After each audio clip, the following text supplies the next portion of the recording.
Jesus, love Jesus loves you. John 7. Jesus. After this, Jesus went about in Galilee. He would not go about in Judea because the Jews were seeking to kill him. Now the Jews' feast of booths was at hand, so his brothers said to him, "Leave here and go to Judea, that your disciples also may see the works you are doing. For no one works in secret if he seeks to be known openly. If you do these things, show yourself to the world." For not even his brothers believed in him.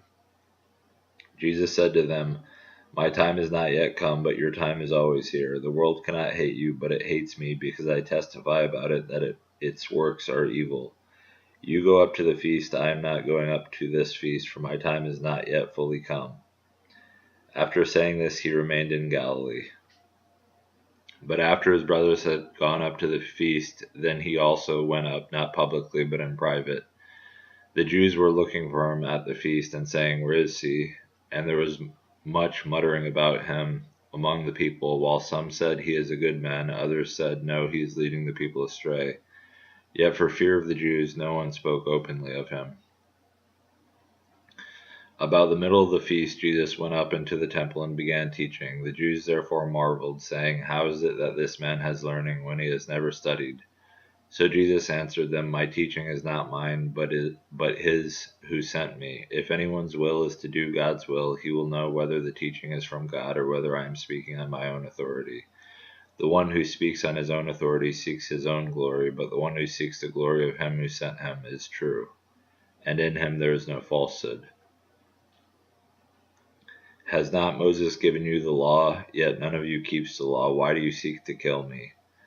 The crowd answered, "You have a demon. Who is seeking to kill you?" Jesus answered them, "I did one work, and you all marvel at it. Moses gave you circumcision, not that it is from Moses, but from the fathers, and you circumcise a man on the Sabbath. If on the Sabbath a man receives circumcision, so that the law of Moses may not be broken, are you angry with me because on the Sabbath I made a man's whole body well?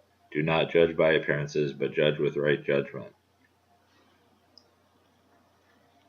Some of the people of Jerusalem therefore said, "Is not this the man whom they seek to kill? And here he is speaking openly, and they say nothing to him. Can it be that the authorities really know that this is the Christ?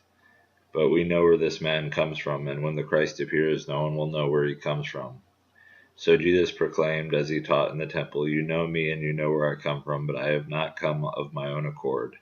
He who sent me is true, and him you do not know. I know him, for I come from him, and he sent me." So they were seeking to arrest him, but no one laid a hand on him, because his hour had not yet come. Yet many of the people believed in him. They said, "When the Christ appears, will he do more signs than this man has done?" The Pharisees heard the crowd muttering these things about him, and the chief priests and Pharisees sent officers to arrest him. Jesus then said, "I will be with you a little longer, and then I am going to him who sent me. You will seek me, and you will not find me, and where I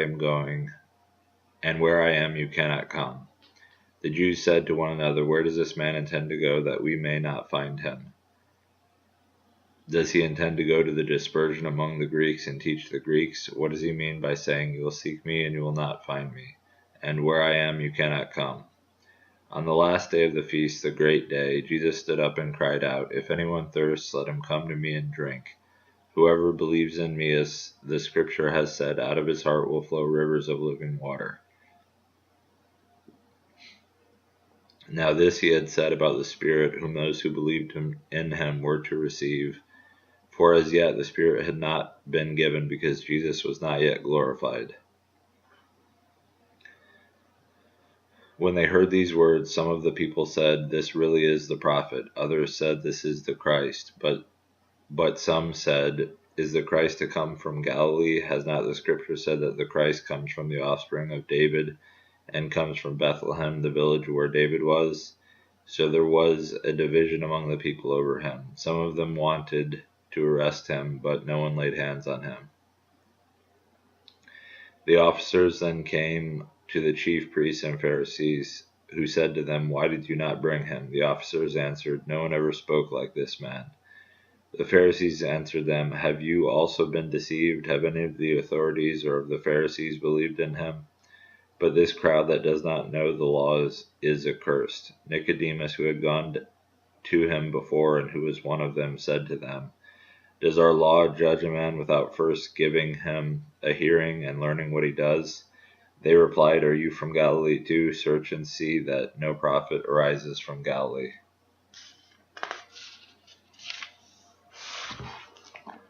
Cheers.